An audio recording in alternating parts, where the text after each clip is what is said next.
लोग करते हैं चैप्टर 6 मतलब रेस्पिरेशन इन ऑर्गेनिजम्स का जो क्वेश्चन आंसर है उस पर हम लोग डिस्कस करते हैं। तो सबसे पहले यहाँ पर जो शॉर्ट मतलब जो इसका ई दिया हुआ है, मेन पॉइंट्स दिया हुआ है, इसको थोड़ा सा एक बार हम लोग दोहरा लेते हैं तो हम लोग को थोड़ा सा रिवाइज हो जाएगा रिवीजन के लिए। व्हाट यू हैव लर्नड, आपने क्या सीखा, ठीक है।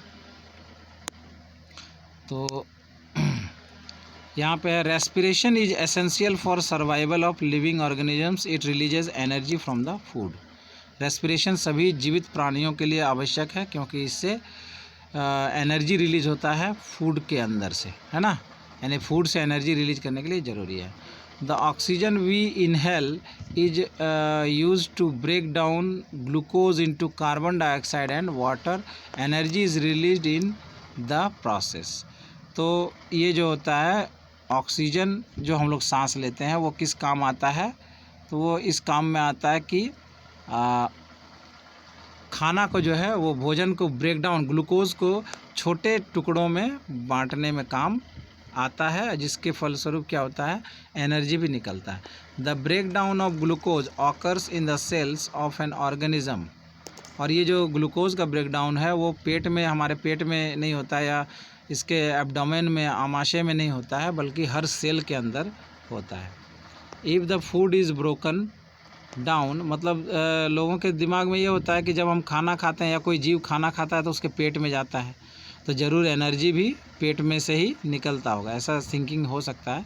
तो इसीलिए बताया कि नहीं, भोजन जो और है वो फूड का जो ब्रेक डाउन होता है वो सेल के अंदर होता है, हर एक सेल के अंदर। If the food is broken down with the use of oxygen, अगर फूड ब्रोकन डाउन हुआ ऑक्सीजन के हेल्प से, it is called aerobic respiration. और if the break down occurs without the use of oxygen, the respiration is called anaerobic respiration, ठीक है। तो oxygen के साथ अगर ब्रेक डाउन हुआ है तो वो बोलेंगे एरोबिक रेस्पिरेशन, और बिना ऑक्सीजन का होगा तो anaerobic respiration. During heavy exercise when we supply of oxygen our muscle cells is insufficient, food breakdown is by anaerobic respiration, ठीक है ना। तो जब हेवी एक्सरसाइज हम लोग करते हैं तो क्या होता है कि the supply of oxygen to our muscle cells is insufficient, अगर हमारे मसल्स में जिसके थ्रू हम लोग काम कर रहे होते हैं, एक्सरसाइज कर रहे होते हैं, तो उसमें अगर ऑक्सीजन जो है वो भरपूर मात्रा में मिलता है तब तो ठीक रहता है, अदरवाइज मतलब तब तो एरोबिक रेस्पिरेशन होता है, अदरवाइज जो है एनारोबिक रेस्पिरेशन के द्वारा जो हमारा बॉडी है वो एनर्जी जुगाड़ कर लेता है। आगे है breathing is a part of the process of respiration during which an organism takes place in the oxygen rich air and gives out air rich in carbon dioxide. तो ब्रीदिंग जो होता है उस पार्ट में क्या करता है हमारा शरीर, या मतलब हमारे बॉडी में होता क्या है, होता है कि हम लोग जो है ऑक्सीजन रिच एयर जो है वो हमारे अंदर जाता है लंग्स में, और जब वो बाहर आता है तो वो कार्बन डाइऑक्साइड रिच हो जाता है, ठीक है। The respiratory organs for the exchange of gases very in different organisms, और ये जो रेस्पिरेशन के लिए जो भी ऑर्गन्स लगते हैं, जो भी अंग काम करते हैं श्वसन के लिए, वो अलग अलग जीवों में अलग अलग होते हैं। जैसे मनुष्य हुआ, और गाय हुए, घोड़ा हुआ, बकरी हुआ, या जंगली जानवर जितने हैं वो सब हुए, इन सब में लंग्स होता है। और जितने भी इंसेक्ट्स हैं उनमें क्या होता है, वो उसको क्या बोलते हैं, जो विंड पाइप, जो एक मतलब नाली जैसी संरचना होती है, पूरे शरीर में उसका फैला हुआ होता है, और उसके दोनों साइड में शरीर के दोनों ओर जो है होता है वो छोटे छोटे छेद होते हैं, उसी के थ्रू वो जो है रेस्पिरेशन का काम, मतलब इनहेलिंग और एक्सहेलिंग का काम करता है। During inhalation our lungs expand and then come back to the original state as the air moves out during exhalation। और इन्हेलेशन के दौरान हमारा लंग्स क्या होता है, वो फैलता है, एक्सपैंड करता है, और जब एक्सेल करते हैं हम लोग, सांस छोड़ते हैं, तो वो वापस जो है वो अपने जगह पे आ जाता है। Increased physical activity enhances the rate of breathing. ज़्यादा फिजिकल एक्टिविटी करने से हमारा जो ब्रीदिंग रेट है, जो कि 15 से 18 बार होता है पर मिनट, वो जो है बढ़ सकता है। In animals like cow, buffalo, dog and cat respiratory organs and the process of breathing are similar to those in humans. तो जैसे मैंने बताया, गाय, भैंस, कुत्ता, बिल्ली, इसमें जो है रेस्पिरेशन का के जो जितने भी ऑर्गन हैं, अंग हैं, और जो उसका प्रोसेस है वो ह्यूमन के जैसा ही होता है। इन earthworm the exchange of gases occurs through the moist skin. Earthworm में उसके गीली त्वचा जो होती है, उसके थ्रू गैसेज का एक्सचेंज होता है, मतलब वो रेस्पिरेशन उसके थ्रू करते हैं। In fishes it takes place through the gills. मछलियों में गिल्स के सहारे होता है। And in insects through the trachea. और जो इंसेक्ट्स हैं, कीड़े मकोड़े हैं, उनमें ट्रैकिया के द्वारा होता है। In a plant the root takes in air present in the soil. पेड़ पौधों में क्या होता है, रूट जो है, जड़ जो है, वो मिट्टी के अंदर की हवा को सांस लेता है। Leaves have tiny pores called stomata. पत्तियों में छोटे छोटे जो छेद होते हैं उसे स्टोमेटा कहते हैं। Through which they exchange gases, जिसके द्वारा पेड़ पौधे जो है एक्सचेंज ऑफ गैसेस करते हैं, गैस का आदान प्रदान करते हैं, यानी गैस को खींचते हैं, इनहेल करते हैं और एक्सेल करते हैं स्टोमेटा के जरिए। The breakdown of glucose in the plant cells is similar to that in other living beings। और ब्रेकडाउन ऑफ ग्लूकोज, जो प्लांट सेल्स में जो ग्लूकोज का ब्रेकडाउन होता है, वो भी उसी प्रकार होता है जैसे अन्य सजीवों में होता है। ठीक है, चलिए अब आता है क्वेश्चन नंबर 1। क्वेश्चन नंबर 1 है, why does an athlete breathe faster and deeper than usual after finishing the race. एक एथलीट जो है वो रेस को फिनिश करने के बाद पहले की अपेक्षा ज़्यादा तेज़ी से और ज़्यादा गहरी सांसें क्यों लेने लगता है?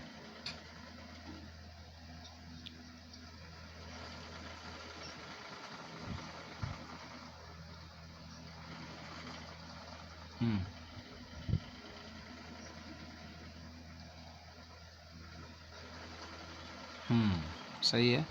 तो कहने का मतलब है कि एथलीट जो है वो जब रेस करता है तो उसको बहुत ज़्यादा एनर्जी की ज़रूरत तुरंत पड़ती है ना। मतलब कम समय में ज़्यादा एनर्जी की ज़रूरत पड़ती है। अब ये कम समय में ज़्यादा एनर्जी की ज़रूरत के कारण क्या होता है, उसको जो है ज़्यादा तेज़ी से सांस, ज़्यादा एनर्जी का जुगाड़ करना पड़ता है, जिसके चलते वो लंबी सांसें भरता है, ताकि जो दौड़ने में जो एनर्जी खर्च हुई है उसकी भरपाई हो सके, है ना। ज़्यादा से ज़्यादा ऑक्सीजन वो ले सके, ज़्यादा तेज़ी से और ज़्यादा गहरी सांसें लेगा तो ज़्यादा ऑक्सीजन खींच पाएगा, और जिसके चलते ऑक्सीजन जो है वो ज़्यादा मतलब सेल्स के अंदर जाएंगे ज़्यादा तेज़ी से, और सेल्स के अंदर जो एनर्जी का ये है प्रोडक्शन है वो ज़्यादा तेज़ी से और ज़्यादा मात्रा में हो पाएगा, तो उसकी एनर्जी की रिक्वायरमेंट जो है वो पूरी होगी, इसलिए वो ज़्यादा तेज़ी से और ज़्यादा लंबी सांसें लेता है। Number 2, list the similarities and differences between aerobic and anaerobic respiration. Similarities क्या है दोनों में और डिफरेंसेस क्या है? तो एरोबिक, हाँ ठीक है, दोनों से एनर्जी प्रोड्यूस होता है, ये सिमिलैरिटी 1 नंबर। और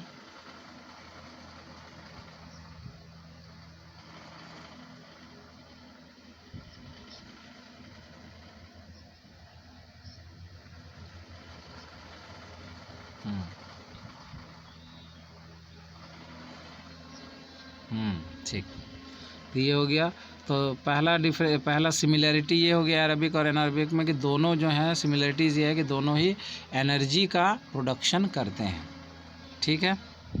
और दोनों ही जो ये प्रोसेस हैं वो सभी लिविंग बींग्स में होता है, सभी सजीवों में होता है, जितने भी जिंदा चीज़ हैं सब में ये दोनों प्रोसेस होते हैं। ये दोनों सिमिलरिटीज़ है, दोनों में दो सिमिलरिटी हो गई। और डिफरेंस है कि पहला डिफरेंस है कि एरोबिक में जो है वो ऑक्सीजन की उपस्थिति में, इन प्रेजेंस ऑफ ऑक्सीजन जो होगा ब्रेकडाउन ऑफ फूड, वो कहलाएगा एरोबिक रेस्पिरेशन। और जो माने एब्सेंस ऑफ ऑक्सीजन में अगर ब्रेकडाउन ऑफ फूड होता है तो उसको हम लोग बोलते हैं अनएरोबिक रेस्पिरेशन। और दूसरा डिफरेंस ये है कि एरोबिक रेस्पिरेशन के फलस्वरूप क्या प्रोडक्ट बनता है? प्रोडक्ट बनता है carbon dioxide and water plus energy, ये तीन चीज़ बनती है। जबकि उसमें क्या बनता है? उसमें कार्बन डाइऑक्साइड नहीं बनता है, उसमें अल्कोहल प्लस वाटर और प्लस एनर्जी बनता है ना, अनएरोबिक रेस्पिरेशन में। तो ये दूसरा डिफरेंस हो गया, ठीक है। अच्छा, और है और दोनों में डिफरेंस, तीसरा डिफरेंस हो सकता है क्या?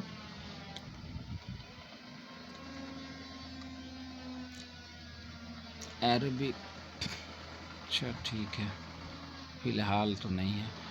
अच्छा, नंबर 3 है वाई डू यू वी, इसको अगर जब हम लोग इसका मैं जब हम लोग डाले मैंने इसका जो ये लिखेंगे ना क्वेश्चन आंसर हम लिख देंगे, क्वेश्चन हाँ लिख करके हम उसको तुमको भेजेंगे, पोस्ट करेंगे।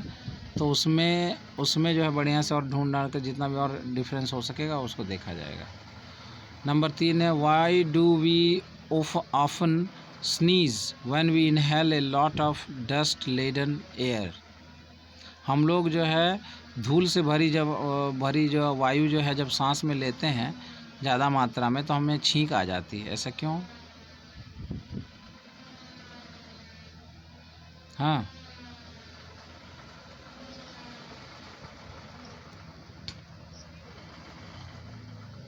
हाँ,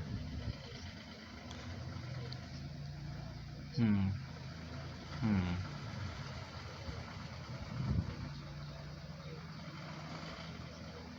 हम्म, हम्म, वो निकल जाता है। हाँ, तो कहने का मतलब स्नीज तब तक नहीं होगा जब तक कि डस्ट पार्टिकल या जो भी अनवांटेड पार्टिकल्स हैं वो जब तक आपका अंदर का जो नसाल कैविटी मतलब वो जो है उसको पार करके और उसके जो लास्ट एज तक नहीं पहुंच जाता है ना।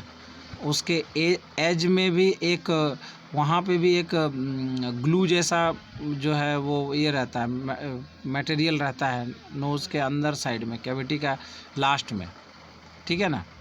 तो जब वहाँ तक पहुँच जाता है वो पार्टिकल सब, तो उसको वहाँ तक मतलब छानने जो हमारे नाक के अंदर जो बाल रहते हैं या जो आपका जो ग्लू जैसा चीज़ रहता है तो उससे भी बच करके बहुत सा पार्टिकल जब बच करके आगे चले जाते हैं और वहाँ पे नसाल कैविटी के लास्ट में जो आपका ग्लू जैसा चीज़ रहता है वहाँ पर तक पहुँच जाते हैं, तब हमें उसे बाहर निकालने के लिए स्नीजिंग करना पड़ता है ताकि वो धूल जो है एकदम बाहर निकल जाए।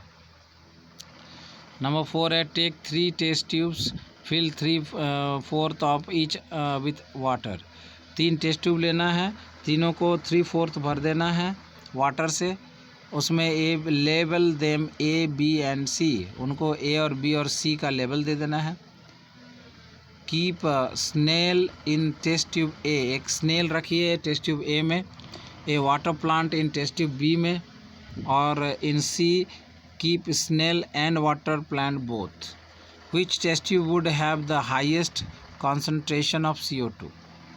अब आप बताओ कि किस टेस्ट ट्यूब में सबसे ज़्यादा घनत्व होगा CO2 गैस का।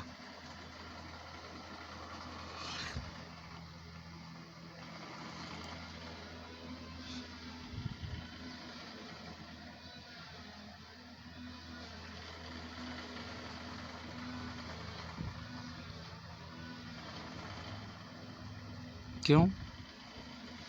स्नेल वाला में होगा तो क्यों होगा?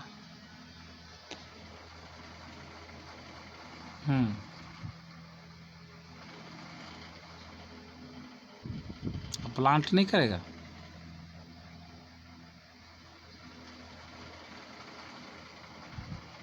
ऑक्सीजन रिलीज करता है।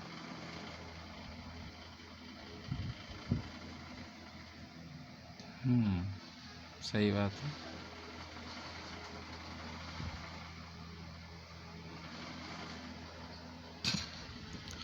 तो स्नेल वाला में जो है वो, हाँ ठीक है, लेकिन कहने का मतलब है कि उसका कार्बन डाइऑक्साइड जो प्लांट है जो कार्बन डाइऑक्साइड रिलीज़ करता है, वो वाला कार्बन डाइऑक्साइड तो ऑक्सीजन में कन्वर्ट मैंने नहीं होता है ना। तो वो ऑक्सीजन में तो कन्वर्ट नहीं होता है, वो कार्बन डाइऑक्साइड तो रह ही जाता है ना। तो उस हिसाब से जिसमें दोनों रहेंगे वही करेगा, है ना। या फिर अगर ये ऐसा देखा जाए कि नहीं वो फोटोसिंथेसिस करता है तो कार्बन डाइऑक्साइड को वो खींच लेगा, तो अगर जिसमें दोनों ही हैं तो उसमें भी CO2 घट जाएगा, क्योंकि स्नेल छोड़ेगा तो प्लांट उसको ले लेगा। तो उस हिसाब से जो स्नेल जो है, जो टेस्ट ट्यूब बी में जो है, नहीं ए में जो है, उसमें CO2 का कंसंट्रेशन ज़्यादा होगा। ठीक है, चलिए। हाँ, उसके बाद है number 5, tick the correct answer. In cockroach air enters the body through spiracles, है ना। 5 का कौन सा होगा, ए का 3, 5 का ए का 3, स्पाइरेकल्स के through. During heavy exercise we get cramps in the legs due to the accumulation of, हमारे पैर में जो है मचोड़ आ जाती है ना, या मरोड़ आ जाती है, और जमा हो जाता है ड्यू टू जमाव। एक्यूमुलेशन मतलब जमा होना। हमारे पैर में क्या जमा हो जाता है उस जगह पे, क्रैम्प्स की जगह पे, लैक्टिक एसिड जमा हो जाता है। ठीक है। Question number C, normal range of breathing rate per minute in an average adult person at rest is 15 to 18, है ना, 15 to 18। चलिए आगे है, उसके बाद है आपका during exhalation the ribs, exhale करने के समय में रिब्स क्या होता है, मूव आउटवर्ड्स, बाहर की ओर फैल जाते हैं, या मूव अपवर्ड्स, ऊपर की ओर चले जाते हैं, या मूव डाउनवर्ड्स, या do not move at all. हाँ, आउटवर्ड तो होगा नहीं, क्योंकि तो सांस खींचते समय होता है ना। तो during exhalation the ribs move downwards, है ना। अपवर्ड मतलब होगा कि फूलने के चलते तो वो अपवर्ड होगा, लेकिन यहाँ तो एक्सेल हो रहा तो डाउनवर्ड्स होगा। चलिए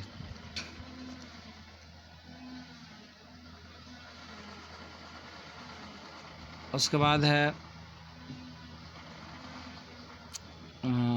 नंबर 6 है, हाँ, match the items in the column 1 to 2। 6 number, yeast, yeast किसके साथ मैच खाएगा, earthworm, gills, alcohol, chest cavity, stomata, lungs and skin, trachea.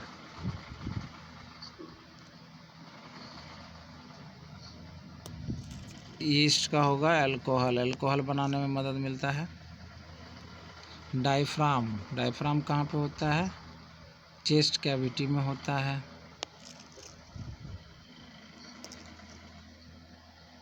हाँ, स्किन से इनहेल करता है।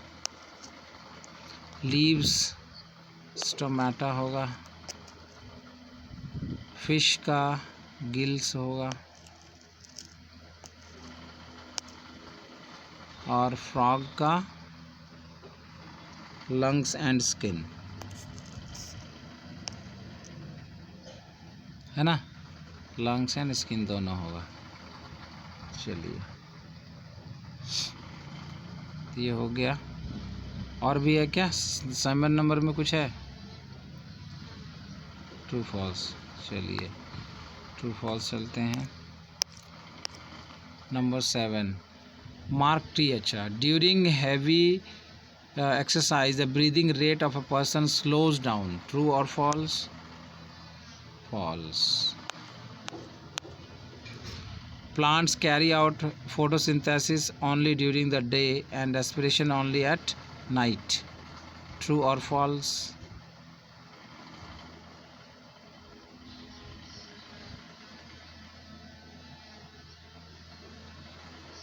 False. Frogs breathe through their skins as well as their lungs. True. The fishes have lungs for respiration. False.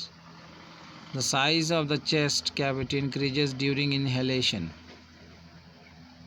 True. चलिए कितना हो गया?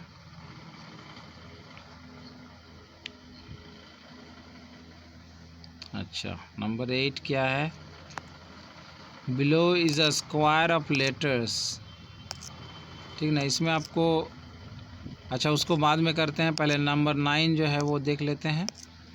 इसमें आपको कुछ कॉजेज़ दिए हुए हैं, वो देखना है आपको, है ना। The mountaineers carry oxygen with them because, क्या होगा? जो पहाड़ चढ़ते हैं, पर्वतारोही,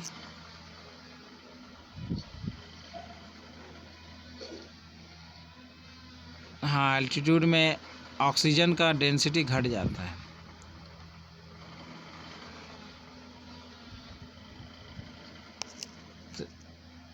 हाँ, यहाँ at an altitude of more than 5 kilometre there is no air, एक तो ये लिख दिया है।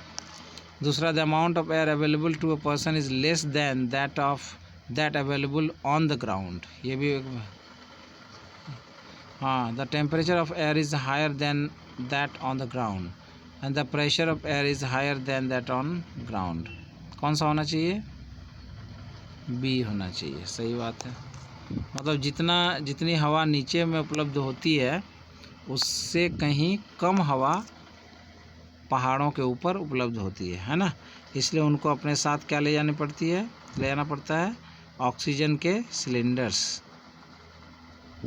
ठीक है, अपने साथ कंधे में टांग कर ले जाना पड़ता है। वैसे सी में, जो समुद्र में भी गोताखोर जो होते हैं, जो डाइवर्स सब होते हैं, सी डाइवर्स, वो लोग भी क्या करते हैं? अपने साथ अपने पीठ में लाद कर ले जाते हैं। क्या ले जाते हैं? ऑक्सीजन के सिलेंडर, और तब वो नीचे समुद्र के अंदर कूदते हैं। ठीक है, हाँ ठीक है। तो इसके बाद मैं क्वेश्चन आंसर करके आपको इसमें डालता हूँ, है ना। ठीक है, तो this is okay, this is the end for now. Thank you for being us with us. Bye bye. Good night. Good night. See you next day.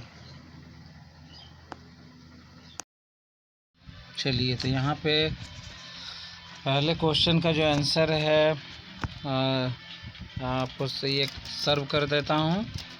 Why does an athlete breathe faster and deeper than usual after finishing the race? Race finish करने के बाद athlete जो है वो क्यों ज़्यादा fast और deeper, जो ज़्यादा गहरी और तेज़ सांसें क्यों लेने लगता है? तो आंसर है, the athlete needs to supply extra energy to his muscles.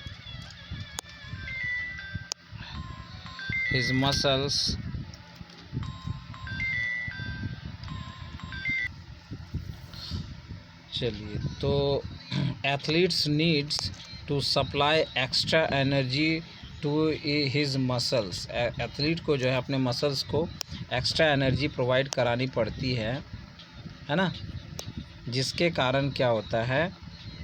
For this he breathes faster, तो वो जो है बहुत ही फास्ट ब्रीथ करने लगता है deeper, so that more oxygen is supply to the cells, ताकि ज़्यादा से ज़्यादा ऑक्सीजन जो है सेल तक सप्लाई हो सके।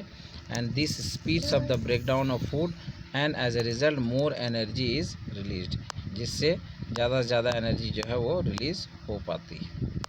ठीक है, चलिए अगला क्वेश्चन है question number 2, list the similarities and differences between aerobic and anaerobic respiration. तो सिमिलैरिटीज़ क्या है? सिमिलैरिटीज़ पहले बिटवीन एरोबिक एंड एनारोबिक है कि both an aerobic and anaerobic respiration the food is broken down to release energy, ये इसका similarity है। और डिफरेंस क्या है? डिफरेंस है आपका ये डिफरेंस आपका आ गया। एरोबिक रेस्पिरेशन जो है वो ये है, और यहाँ आपका एनारोबिक नहीं, यहाँ पे रहना चाहिए एनारोबिक।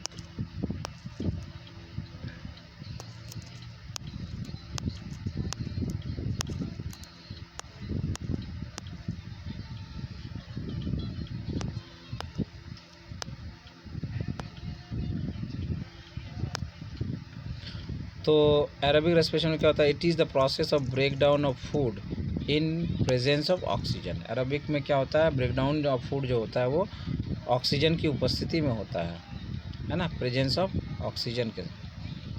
और एनारोबिक में क्या होता है? एनारोबिक में होता है it is the process of break down of food in the absence of, यहाँ पर लिखना होगा, एक गलत जगह पे आ गया है, एब्सेंस ऑफ O2 मतलब ऑक्सीजन। चलिए अगला है इट एरोबिक रेस्पिरेशन के लिए its end products are CO2 and H2O plus energy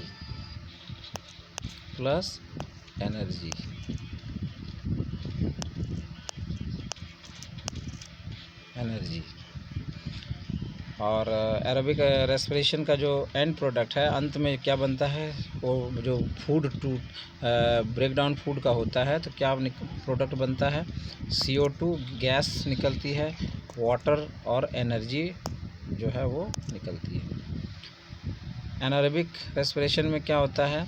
इसमें भी एनर्जी तो निकलती है, लेकिन CO2 और लैक्टिक एसिड निकलता है। In product of anaerobic respiration can be lactic acid और CO2, यानी लैक्टिक एसिड भी बन सकता है या तो CO2 बन सकता है, एंड अल्कोहल और plus energy.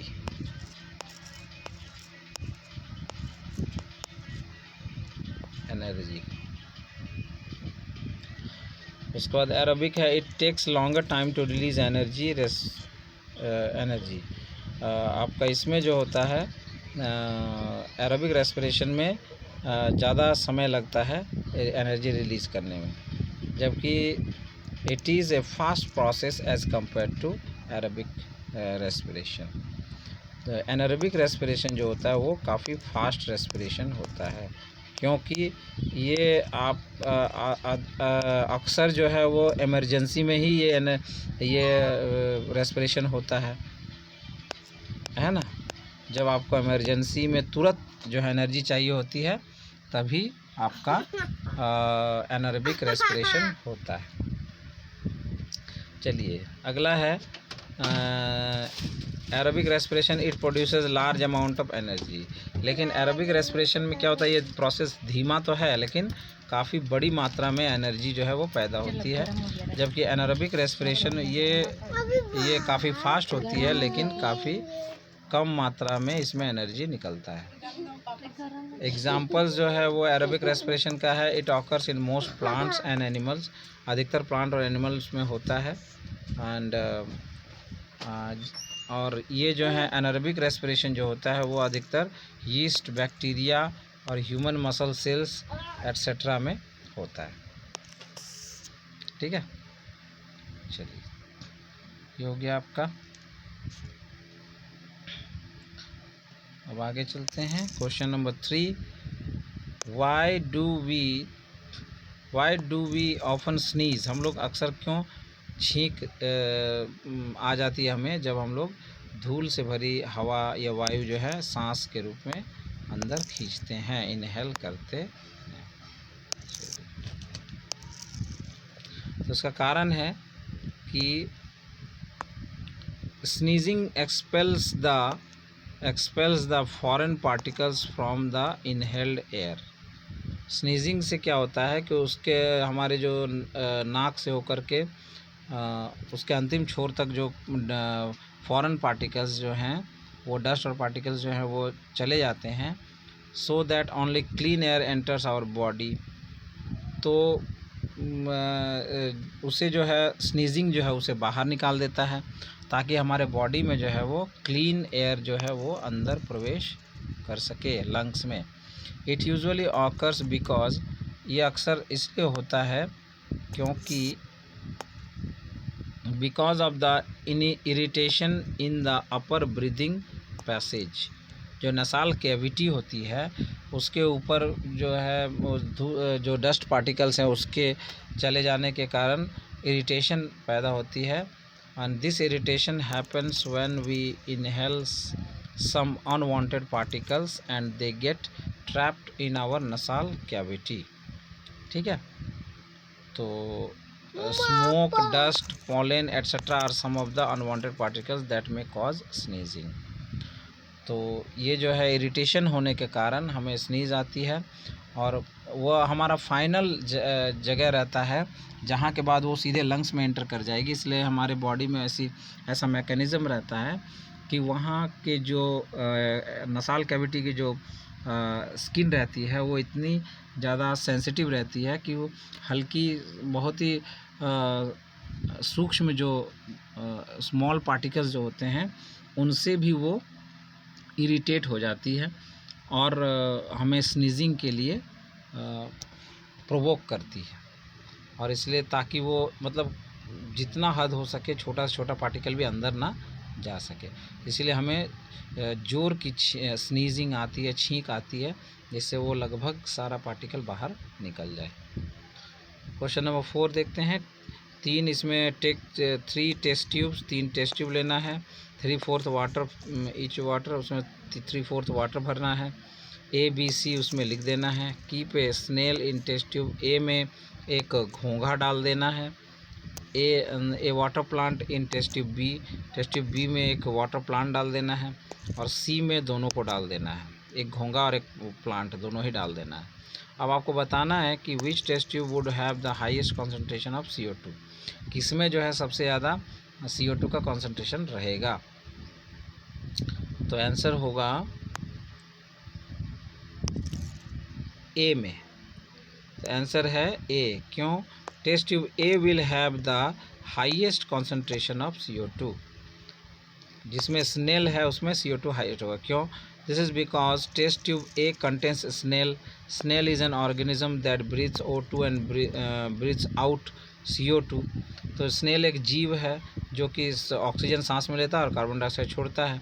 Hence CO2 concentration increases in test tube A. Test tube B में क्या है? Contains a water plant.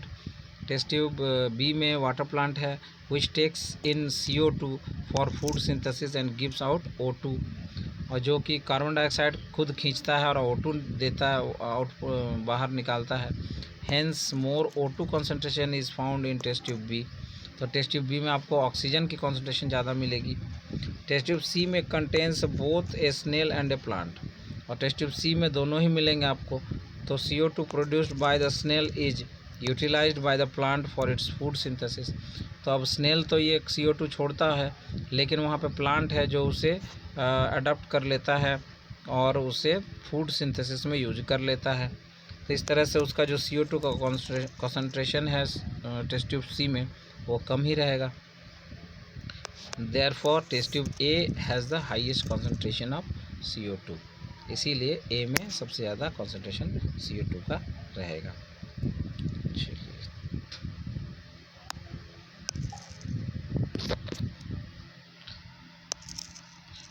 चलिए, बाकी तो ऑब्जेक्टिव है वो मैंने पिछली आपके वीडियो में पहले ही बता चुका हूँ।